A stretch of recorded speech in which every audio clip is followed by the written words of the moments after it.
Day one of training camp is officially wrapped up, and there's a lot to make of today's practice for the Carolina Panthers as the defense shows out, and in specific, two young players on the defense side of the ball catch my eye and more. But man, I'm just so happy that training camp is officially back for the Carolina Panthers, and obviously fans are not allowed at camp this year, but it seems like the energy, the vibe is still high. Obviously without fans, it could seem a little low. It could seem like, the excitement it's just might not be as high as other fan bases, but that's just not true because today we saw all practice long, the coaching staff, the players, the mesh was there on the field, and obviously the fans all on social media, Twitter, YouTube, everywhere. Everyone's locked in right now because we're excited about the potential of this team. Obviously, there's a lot of things that we're concerned about as fans and as observers of your favorite team. The excitement's there. Okay, the potential's there. And you saw it today, obviously, with training camp at day one, and as we kind of glide into my recap of today. Today was just drills for literally 90% of practice. And then the last 15 minutes, they did a little bit of 7-on-7s. And that's when we saw the action take place where I really kind of want to use my thoughts on this and of day one. I just want to say the defense won today because of that. Obviously drills, you can't really see anything there. You're ramping up for practice, for training camp, for the season. It takes a lot. But the 7-on-7 portion of practice, the defense won. A lot of people overreact because Bryce Young did have a pick to Demani Richardson, which I'm going to touch on him here in a second. He is my biggest winner of today. In the minimal practice time and what we could have really scooped up from today, he's my biggest winner. But in terms of the defense as a whole, obviously a lot of people were high on this offense. I am high on it too. I think we have a top 12 potential, maybe even top 10 potential offense this year with the running back duo we have, with the receiver room that we have, new and improved receiver room that we have. Bryce Young's in year 3, going to take that leap after an outstanding second half of the year last year. So people will overreact to a day one of training camp, to an interception, to bad offense as a letdown, especially on a defense that a lot of people, including myself, are concerned about. But I just want to say, let's not overreact because even if this offense does have a couple bad days during camp, that means nothing. I promise you this offense will be top 15 at worst in the NFL this year, no matter what happens in camp, because you want to see your defense do good, especially in defense that we are concerned about. You want to see them make plays throughout camp. We want to see the young guys like Demani Richardson, like Shaw Smith-Wade, like the rookie edge rushers, Trevin Wallace, do good in camp at spurts, or maybe even have a full day where they just go crazy. Because we know the offense is going to be good, right? We know the running back room is going to be outstanding. We know the offensive line is going to be outstanding. The receiving game, obviously, we have to see it for a full sample size because even that we have not had for a while. But the running game, we know is going to be good because the offensive line is great. And Chuba was great last year, and we added Rico Dowdle, another 1,000-yard rusher. Let's settle down on the overreactions whenever Bryce Young throws a pick. The offense might not have a good day. I understand y'all think the defense sucks. Because right now it does, especially after Josey Jewell obviously got released yesterday. We're praying that he can come back and hopefully that concussion kind of clears because he did say he wants to rejoin the team if the concussion symptoms go away. And he's a big piece, man, a big piece to this depth. Obviously, even with him on the roster, the position was never good anyway. It was definitely a big work in progress, but now not having him, the depth is even worse. And you have to rely on Trevin Wallace, who is a second-year player who's very flawed, and rely on Christian Roseboom, who's a new player to the system, and obviously just had one good year last year with over 100 tackles. Now let's talk about specifics of today in camp. Okay, injuries. Tommy Tremble, Dave Canales did mention that Tommy Tremble is getting closer from getting off that PUP list. So that's a good thing to hear. Obviously, the tight end room is 2 players deep right now. Obviously, we did sign that Seahawks tight end yesterday. So we are 3 deep right now in terms of training camp, but the odds of him making the roster, I don't know if he will. Obviously, numbers-wise, we have 3 right now.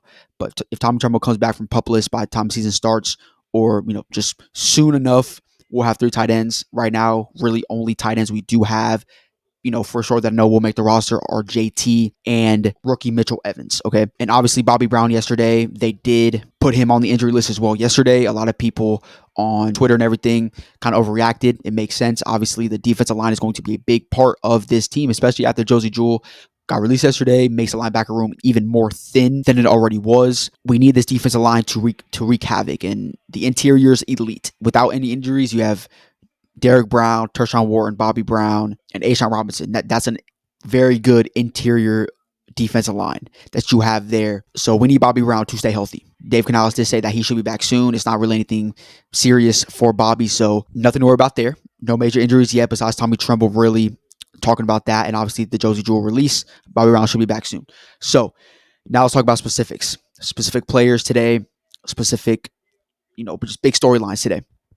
First thing is Demani Richardson, as I mentioned, on the defense side of the ball. He is the biggest winner of practice today because obviously he's a ball hawk and he's been one of my breakout players that I've been kind of preaching all off season about. We don't need a starting safety because we have one. Depth, cool, but we don't need one because we have Demani Richardson there. I understand people want Julian Blackmon.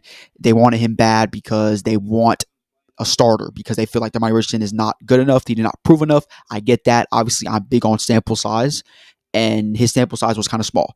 Okay, it's kind of like Jadavion Sanders' sample size last year. Did not really play that much. When he did, he showed up, and that's kind of my biggest thing is that he's young. He's a ball hawk, man. And today he had a pick on Bryce Young, the first one at training camp. And it's not going to be his only one either. I promise y'all he's going to go out there and make plays for the rest of training camp and be one of the biggest headliners of camp for us. Okay, so just keep an eye on Demani in that sense, is that he's going to be, honestly, probably one of our biggest risers on this team in training camp. And another player is Shaw Smith-Wade. For me, he came in, I think he was the first one at practice today. And he just looks fast, man. He looks fast. He has the opportunity to make a big impact in camp and this season because obviously cornerback room is very thin. I said that I'm looking at this quarterback room heavily all camp long because you only have three right now. You have JC, Mike Jackson, and Shaw, and then you have, Shamar, Bartholomew, MJ Demishire, Caleb Evans. It's a big battle we're going to be watching out all camp is who's going to make the last two spots at corner. Maybe even we keep three. It just depends. But we're keeping two for sure. So it's either going to be between Shamar Bartholomew and, MJ Demishire, Caleb Evans, Shamar. It just depends on what the staff obviously likes and sees from each player at camp, which is why it's so important. But he has an opportunity to make a big impact. But today, specifically, he looked fast on the drills. He looked smooth, man, and I'm very excited to see his overall growth as a corner in the slot, as a nickel corner this year in 2025 and in training camp. And he's another name that I think we have to keep watching out for because if we want to maximize our potential there at that position, he needs to not just continue, but actually develop into a player that we want to be. And he's honestly one of my risers. Even obviously Demani is going to rise, I feel like, but Shaw, for my, in terms of second year players that were actually drafted, not undrafted, he is my biggest riser, I think. I think he will have the biggest rise this season, which is interesting because you have XL on there as well. I'm not talking about Coker and Demani, which is funny because what if our best rookies from last year are undrafted with Jalen Coker and Demani? That just what if? But I think Coker is just the best player right now overall out of all the rookies from last year currently. But Demani obviously has that potential. He's a ball hawk, and today getting an interception just proves it even more. And I think he had a couple even in OTAs and minicamp. He is just an amazing player that I think is going to develop. And obviously you have Trayvon Moore there, strong safety. So it's just funny to me how people were overreacting a little bit to you need to get Julian Blackmon and he got signed yesterday. I'm pretty sure to the Saints, if I'm not mistaken. And people were just overreacting heavily on that. Like, well, we could have got him. Now we have to play him, twice a year. Let's kind of see what we have in Demani Richardson because he's a good player. He's a ball hawk, just a good player, man. Last year, if you watch games on Sundays when he got the opportunities later in the season, you saw he was better than Xavier Woods, better than Nick Scott, better than every safety we had as an undrafted rookie.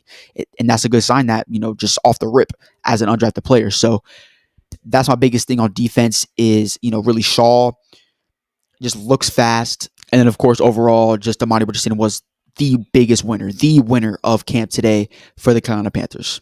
Okay, let's talk some camp battles. As y'all know, center's a big battle at camp this year with Austin Corbett and Cade Mays. Who's going to start at center this upcoming season? Austin Corbett did start today for the ones, which is very interesting to see. As y'all know, camp development, we're going to see every single day who's getting, reps of the ones. Obviously, Austin Corbett, unless injury happens, he'll probably get reps of the ones all the time. That's how we brought him back. We were debating on, obviously, this offseason if we were going to let him go because of injuries, but we brought him back because we think he is the better player than Cade Mays when healthy, as I agree. Okay, so we just wanted to see if that injury was going to bug him a little bit in camp. And if it was, fine. Then we start Cade Mays. But you have to do your due diligence in that sense. Even though he's injured, when he is healthy, he is probably the better player at center. So we're going to start him at the ones for a little bit, see how he does, and just move on day by day. This is going to be a battle all the way through preseason all the way to week 1 against Jacksonville, which I'm very excited about. Center is obviously probably the most boring position on an NFL team. It's just boring, but it's a big position because this offensive line as a whole is amazing. So if our center position can be good and solid, it's going to just bring this offensive line together even more. So that's interesting in terms of a camp battle that I mentioned, obviously, in my last video, is the center position. And Austin Corbett did start today for the ones in drills. So just something to keep an eye on as we head more and more into camp. Okay, the next one is another position battle is kicker.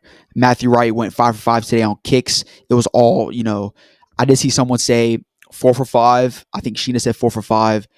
He missed the last one. It was all skinny posts. The last one was 50 plus yarder, but someone else said 5 for 5. So I don't know what he went today, but either way, Matthew Wright, this kicker position is going to be a big one, obviously, as we know. And I do think this one's going to be better than what we had last year because I think both these kickers are better than the two options we had last year. Either one I'm happy with. If we get Matthew Wright, I'm cool with it. They're both good players, man. And then obviously, I know y'all want to hear about T-Mac. Okay, I mean, obviously, I know y'all want to hear about him. 8th overall pick. He's going to be just a big part of this offense this year, man. If he's good and he's the engine of this receiver room, we're going to have a great passing attack. Okay, his hands are outstanding, right? Today, obviously, I think that was the biggest thing. Obviously, drills, you're not really route running against one-on-ones. Okay, you're just not because you don't have the pads on. You're not really doing that much. On actual specific drills, man, you saw the quick feet that he does have, the quickness that he does have, the speed that he does have, and obviously the hands that he does have. And he just showed it today. And I'm just excited to see like really 7-on-7s in a couple of days in camp. I think it's day 4 or 5 we put pads on for the first time. Or it might be day 7. I don't know exactly the day, but we don't put pads on for another like 3 or 4 days. But I'm excited when we do put pads on. I'm really just ready to see how he does one-on-one against JC Horn. That's going to be probably the most fun, kind of one-on-one matchup all camp long. It was kind of like Deontay Johnson last year and JC, where they both kind of got the best of each other last year in camp.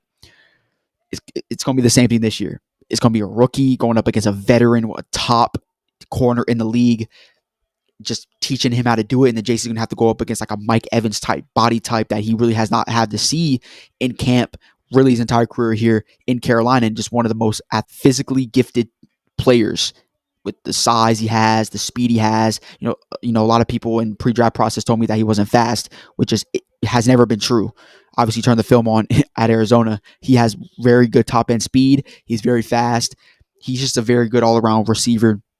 And I'm very excited to see kind of how he develops here in camp and just ready to see those one-on-ones against JC because that's going to be very exciting. So I think the overall kind of overarching look about today is the defense won, but we need to kind of take a step back and not overreact at all about it because it's day 1 of training camp and there's no pads on.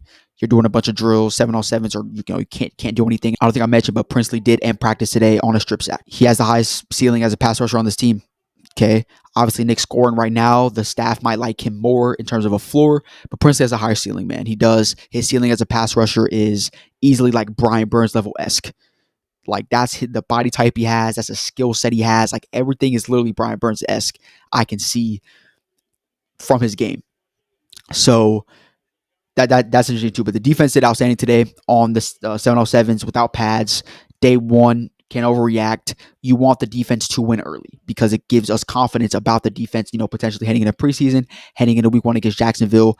I don't want the offense to win every single day like they're supposed to because they're just a better unit. And then we head into the season like, man, the defense is going to suck, right? You want to have a little confidence in that side of the ball. And today they played great. On a day 1 practice, they played great. And I'm excited to see tomorrow kind of what happens from this team in day 2 of training camp. So if you guys enjoyed this video, make sure to subscribe, turn on post notifications because I told you I was going to be posting heavily during camp, and this is my first one. I might drop a couple more videos kind of in between camp, kind of talking about like specific groups and everything, kind of specific battles that we're touching on, and just give you a bunch of content. I'm going to try to go live also here soon, maybe tonight. I might go live tonight. So if you guys are new, subscribe for me. With that being said, I'll see you guys in my next video, potentially tomorrow after day 2. Peace.